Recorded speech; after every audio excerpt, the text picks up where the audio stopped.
Ia de ceva. Bună. Pe ceva? Pe comandă. Hai, mai dă.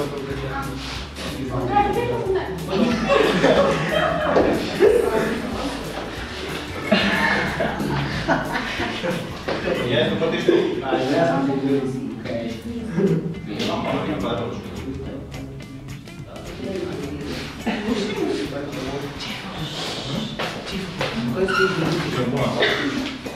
Ești drăguț, nu știu ce. Hai să-i plătești tu.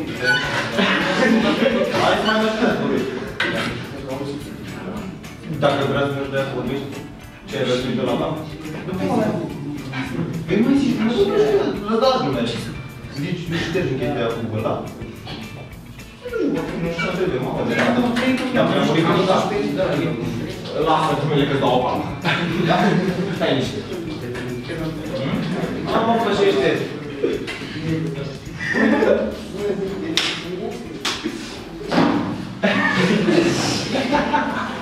Dar bine te zice la față. Deci bani de ce ai mai făcut? Bunica?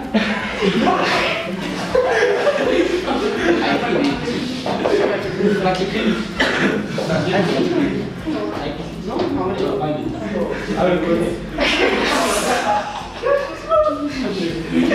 Ce s-a părut mai interesant azi?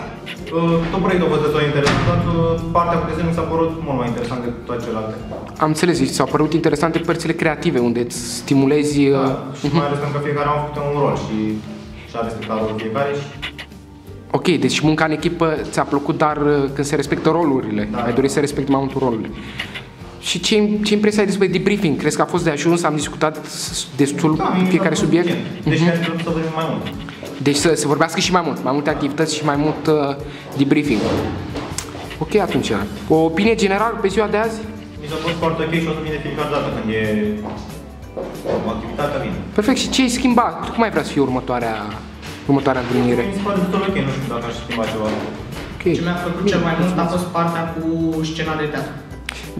Ok, ți-a plăcut, ți-ar fi plăcut să fii și tu în scenă? Da. Ți-ar fi plăcut să joci și tu? Ok. Și altceva, ce pot să zic? Partea de debriefing, ți-a plăcut? Discuțiile. Da, ne ajută pe noi foarte mult să ne cunoaștem. Deci te-a ajutat, chiar ai învățat ceva azi, nu? Da. Spune-și mie, te rog, ce ai învățat azi?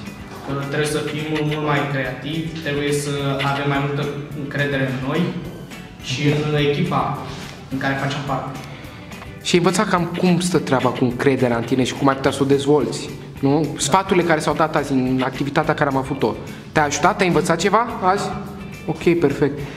Ce-ai dori în următorul modul, la următoarea întâlnire? Ce-ai dori să vezi mai mult? Să învățăm mult mai multe lucruri despre noi. Să învățăm mai multe lucruri, ok.